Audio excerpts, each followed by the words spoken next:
So on our healing journeys, right, I think that we've been sold some BS, right? Me personally, on my journey, I think I realized that being told that we had to completely isolate and seclude ourselves was not true. While you definitely have to take a lot of accountability for things that have happened, you definitely got to be self-aware and do a lot of self-reflection.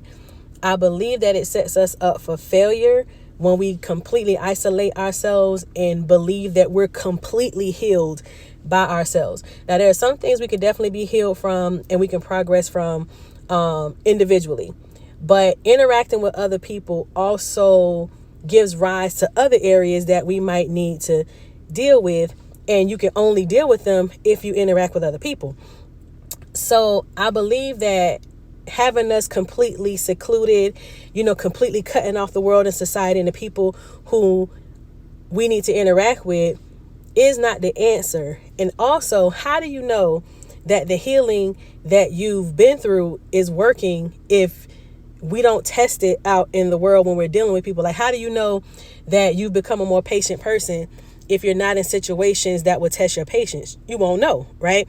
And you'll think you're healed and you'll think you're perfect. Well, maybe not perfect. You'll think you're healed. You'll think you've gotten over things and you know how to deal with things better, but you've dealt with nothing, right? So when you do come out and you do get in a situation that tests your patience, more than likely we're going to fold because there's going to be triggers there that we haven't dealt with because we haven't had practice in those areas because we've kept ourselves so isolated and away from situations that would help us deal with those things better. So whether it's a regular, family interaction, friend interaction, or romantic interaction, I believe that our healing journey is multifaceted and is not solely dependent on what we do by ourselves, for ourselves, but it also depends on how we interact with others, which is where boundaries and knowing how to say no and things like that come into play.